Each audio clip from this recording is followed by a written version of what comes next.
Hello friends, welcome back or welcome to my channel if you've never been here before. My name is Bree and today we're doing a reading vlog of two of my most anticipated reads of the year because they both just happened to come out within a week of each other and I got arcs of both of them. So let's get into it.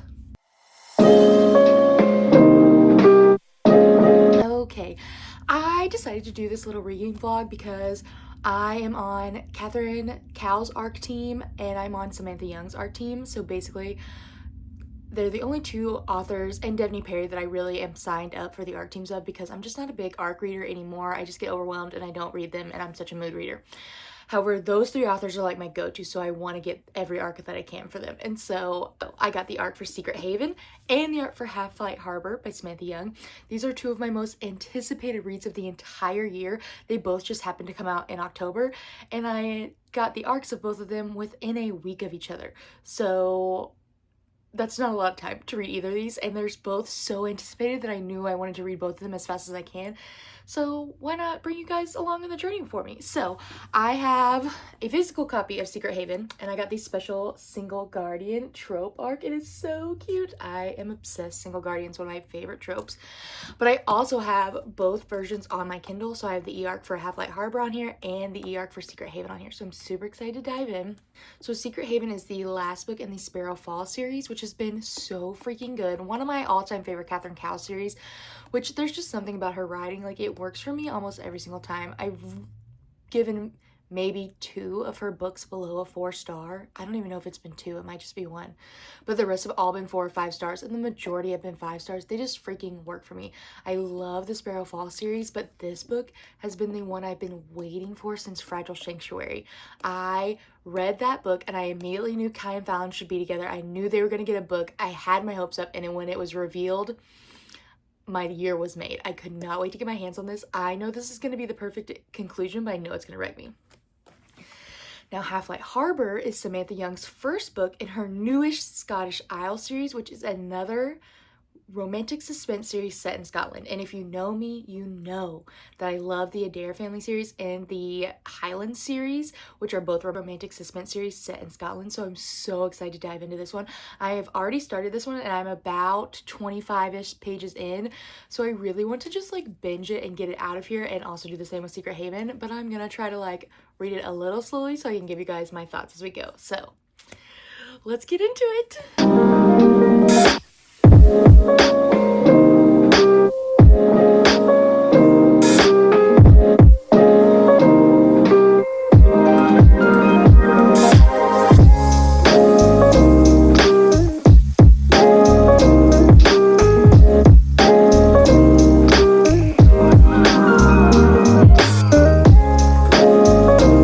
Okay, I'm like 60-ish pages into Half-Light Harbor now. I think actually there's not really page numbers on my art copy. It's where the Kindle's doing the weird like location thing that drives me crazy. So I'm like 25% in, which feels like maybe 60 to 100 pages somewhere in there. So I feel like I'm doing a good job of guessing. Anyway, I am really, really liking it. This is a big age gap. I wasn't aware how big the age gap was when I went into reading this. I don't know why, because it's been one of my most anticipated reads, but I think I just glossed over that. So it's a 13-year age gap. So Tierney, our FMC, is 27, and Ramsey, our MMC, is 40. And I think this is one of the biggest age gaps I've ever read in a book. But I love a good age gap. Also, like, members of my family have like 10 to 15-year age gaps, so it's just something that's never been weird to me because I've been around it my whole life, so it doesn't bother me. I actually eat it up. I love a good age gap. Ramsey is like the perfect, mysterious, broody MMC, and he's got like this secret past going on that I have a couple guesses as to what it is, but I don't really know, and I'm really digging his vibe. I also feel like the first couple pages have been just huge, like, world building for a romance book, like where she's in this new setting, she's meeting all these new characters, she's seeing how the small town develops and who knows who and what's going on. So it's been kind of like an info dump, but it's been helpful to like set the scene for the book. So I'm really enjoying it. Tierney's a really fun FMC so far. I really like her. She's obviously got a tragic past, and I can't wait to see how that interacts with Ramsey's mysterious past. And when we go here, I want to finish this book today so that I can dive into Secret Haven, because I am trying not to read them both at the same time because I feel like that will like bug me. So I want to finish Half-Light Harbor first and then dive straight into Secret Haven. So let's keep going. Okay, friends, I am here in all my no makeup glory in my very messy bed with my giant pile of laundry that I am not folding and my brand new Kindle stand and remote, because so many people have bought these and used them, and I've always been like, oh, I'm not gonna do that. Then Prime Day happened and I decided to do that, and I'm absolutely loving it. It is so fun to just lay back here all lounged back and use this clicker to turn my pages. Like, I don't even care. What am I? I'm 43% into Half-Light Harbor, and it's definitely moving a little slower than some of Samantha Young's other books, but I feel like it's because we're in a whole new area versus the Highlands, which kind of like piggybacked off of the Adair family, so the like setting and everything didn't need to be like described, you already kind of knew, whereas this is all new characters, all new like a little mini Scottish world, so I feel like we've really been like introduced to people and setting the scene, and I've really enjoyed like getting my bearings of the surrounding. I'm really liking that. The suspense is finally starting to pick up, and I'm really digging where this plot's going. Like, so much is still a mystery, but there is some things that are being revealed, so I think that the way that those are playing out is really fun. I think I can finish this. I took the day for my birthday because I decided I wanted to, so I plan to read this up until I get a massage later. That was a gift from my brother and sister-in-law. So I'm gonna read this, go do my massage, and come back and read some more, and hopefully I will finish this book tonight. Okay, friends, I finally finished Half-Light Harbor, and I think it's a solid 4-star. I personally, during the middle of it, I wasn't feeling it. I feel like so much of their relationship was like sex and smut focused that I didn't really feel that like connection between the two characters.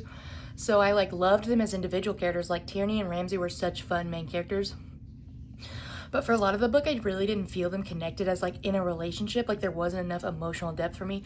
Also, Homegirl was like getting WET every 5 seconds. Like he walked in the room and she was like, oh my gosh, a flood. And I was like, that's a medical problem. Like you should go to the doctor. I don't need to read about that every 5 seconds. Like, please, can we figure out a new way to describe things? Like, this is like a new trend in a lot of romance books, and I know it's just a me thing. Like I have a lot of friends that it doesn't bother them, but it really bothers me. Like I don't want to read about it. But, you know, it is what it is. Like, I'm not gonna love every single thing, and that's fine. Also, one of the big things happened around like 60% in, and I was like, oh my gosh, this is crazy, this is so good. But then like things kind of like calmed down, and I was like, okay, now I'm bored, and I thought more was gonna happen. And so I was like, okay, this is gonna be a 3-star read, a 3.5. Like, it's still solid, just not a favorite. But the last 25% blew my mind. Crazy, so good, so much fun. I love the way the relationship came together. We got that emotion that I wanted. I loved the other twists that were happening and the other suspense elements. I thought they were done really well and so much fun. I loved getting more about Ramsay's past. I thought that was super fun. I really not loved because it was kind of sad. Well, it wasn't kind of sad, it was sad what happened with London, but I like how she is now in Scotland and where she's gonna go from here. I think we have a lot of potential for her story. Overall, I really love this new setting. I love the introduction to all the characters in this world. I can't wait to see where we go from here. But now I get to dive into Secret Haven, and I just feel like this book is gonna blow me. I feel like it's gonna be my top read of the year. I cannot wait to dive in. I'm so excited for Kai and Fallon. Like, here we go. I may end up binging this whole thing today. We'll see. Cannot wait. Okay, friends, I'm literally about 50% of the way through Secret Haven, and I don't even have the words. I literally think this is already my favorite Catherine Cowles book ever, which I feel like I say that with almost every single one of her books, but I honestly don't know how she could top this book. I literally don't think anything will ever top this. Within 20 pages, I was already crying. I love this so much. Kyler and Fallon are just such deep and rich characters, and the tension and the yearning and the love and the friendship and just all of these things that make their relationship so strong is written so well. I love the found family that we're getting. I love the foster care representation that we're getting in 2 different ways, because we've always had the like found family, foster family, and now we're getting Kai and his spoiler little sisters that exist, and it's amazing. I seriously love these two so much. The slow burn is killing me. Killing me. I just want them to be together and in love so bad. And they're still like she's all in. She loves him, and he loves her too. He just doesn't think he deserves her, and it is just decimating me, decimating my heart. I cannot handle it. I love them so much, and we still have so much left, and I just know it's gonna wreck me. Like, I'm not prepared for what's going to happen in the last 50% of this book. I don't know, guys. I think this is in contention to be my top book of the year already.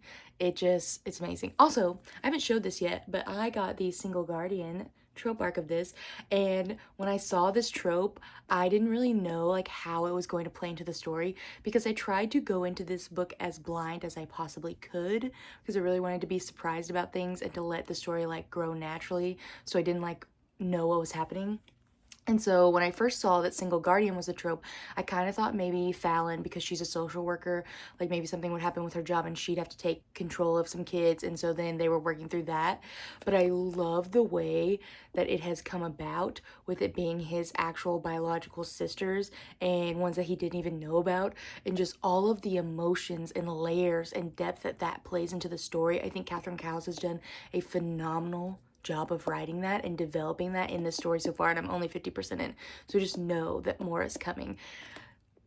It's amazing. I'm in love. I love every second of it. I think I may end up binging this entire thing tonight. I'm ready to dive back in, and that's what I'm gonna do. You guys, okay, two things. First, the tattoo shop scene.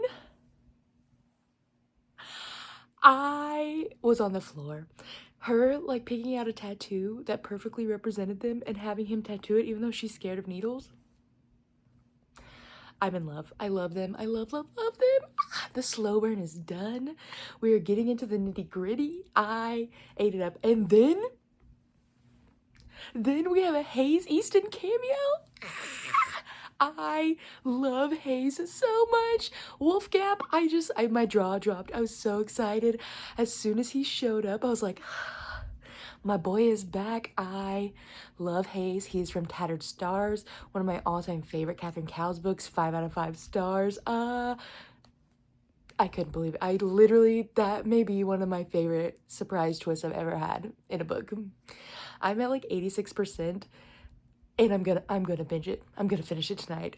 There's no way I do not finish this. Amazing, amazing, amazing, amazing. I don't think anything can top that cameo. And I still don't know who the bad guy is. And I have like 3 options that I think might be, but I honestly don't know. And it's driving me crazy. I don't know, guys. I'll be back soon. Okay, guys, I officially finished this book. It was amazing.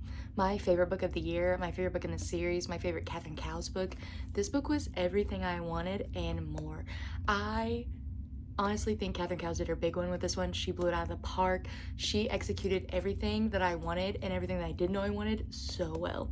First of all, I want to say that, I think I already said this in a video, I don't remember, I've talked about this book so many times, but I got the Single Guardian trope arc, and I wasn't expecting the way that this trope played out, and I really, really loved the way she did that. Also, I might do a little spoilers here, so if you don't want spoilers, skip to the end. I'll like say when the spoilers are done, and I'll try to like put a little thing so you know when to end up, so you don't hear spoilers. But I ate this book up. Kai and Fallon's story was perfect. I love the way Kai became a single guardian, even though he wasn't really single because he was married to Fallon, but a guardian to his 3 little sisters that he didn't know existed.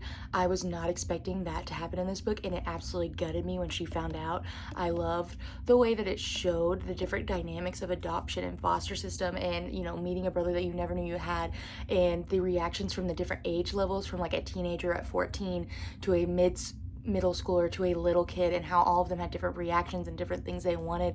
I thought the way she developed their individual characters, even though they were side characters, was done so well. You fully felt the emotions of all of these little girls and Fallon and Kyler and how they were creating this family together. The twist in this book, I think this twist is the most emotional twist Catherine Cowles has ever written.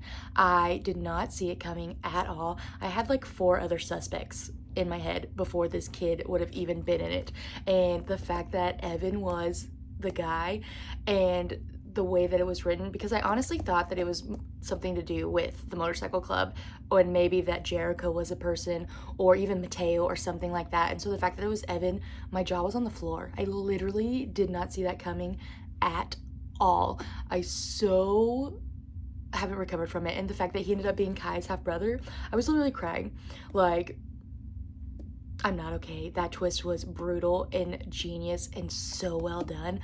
Also, I loved that at the end it showed him like trying to like reconnect with Evan and like maintain a relationship even though Evan was in the hospital / jail, because it just showed that Kai is the type of person who would do anything for his family, and he wants people to get better, and he doesn't care what they've done. He wants you to be held responsible, but he wants to show you that he still loves you and he's still there because family is important to him. And so I thought that that overall was just written so well, and she developed the character so well that it made sense. 10 out of 10. I don't think I will ever be over this book. I really loved the way too that she wrote the reactions to Kai and Fallon becoming engaged for each of the members of the Coulson family, because I thought it just shows how well she knows her own characters, because each of the reactions fit the characters so well. And I was like, Cope's reaction made so much sense, and then his apology and like coming back together at the end made so much sense for who he is as Fallon's biological brother, but also what he's been through. I also really loved the like moment after Fallon had been, the guy had attempted to kill Fallon, and she's like talking to the cops or whatever, and they're like, do you need everyone to leave? Do you need them to stay? And Thea's like, you have to tell them like in your own time, in your own words, like we have to respect that. Because I think it's just like, it's the continuation of the character development in each book that Catherine Cowles really like thrives at. It makes her books so relatable because each character still has their personality, still has their experiences, and she ties that throughout each of the books. So like you never lose sight of who these characters are, what they mean to each other, and how they relate to each other, plus how their experiences have like related and created who they are as a person. And I just love that so much because it just shows she's not a lazy writer. Like, she's going to continue to develop the characters who it isn't even their main book. All in all, this book is just fabulous. It's a masterpiece. My favorite Catherine Cowles book ever. I already want to reread it. I highlighted so many quotes. I seriously could talk about this for hours, guys. That's how good it was. I also really enjoyed all of the Dex moments we got, not only in this book but in the other books as well, because I feel like she's really set up for Dex to be the next main character, which we know he is in her newest series that's coming out. But in this one we really got to see a little bit more of him, and there was a lot of foreshadowing in who he's going to be and how he's going to act, and I ate that up because I thought it was such a good way to like introduce this character and give a little depth over each book, and then this one to really like pack it home, like, hey, he's got a history, he's got a past, and he's going to like move and try to correct things and like re-establish himself. So it just really set up perfectly for the next series. Also, again, I think in a previous video I talked about how much I loved the cameos from other characters. Holt Hartley has been a cameo in a ton of books. I love him. I love seeing him back in this world. But the big cameo that I already talked about in a previous video was the Hayes Easton one. I'm still not over it. I love Hayes Easton so much, and I'm so glad that he came back in this one. You guys, like, she just knocked it out with this. This is amazing. I've said it a million times. I'll keep saying it. This book was everything. I already kind of did my little wrap-up review of Half Light Harbor, but I'm just going to talk about it a little more because I really enjoyed this one. Like I said in my little mini wrap-up, in the middle, it was kind of leaning towards like a 3.5 rating because I was just a little bored and I wanted more emotional connection from these characters. But like I said, the last 30%, phenomenal. It was written so well. I really love the way that she tied in a lot of elements from the characters to like slowly develop them, and you didn't really appreciate it in the middle, but by the end you're like, okay, now I see the purpose and the point of all these things that she did to bring the characters to where they are now.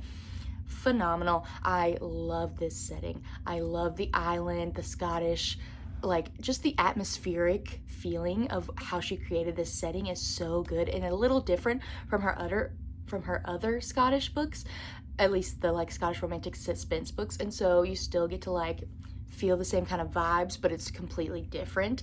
Also, this book had a cameo and talk about Broden Adair and North Hunter, two of my favorite characters from the Adair family series and the Highland series. So I just love the authors that do these little tiebacks to their series that are kind of set in the same world, it just makes it feel real and fully pulls you into the experience of reading.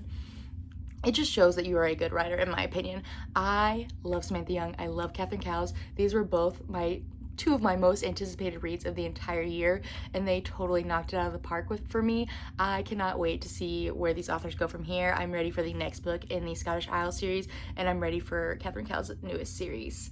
So thank you for coming along on this reading journey with me. I hope you pick up these books and you read them and you love them as much as I did. If you have read them, let me know what you think. Don't forget to like, comment, and subscribe, and I will see you guys soon.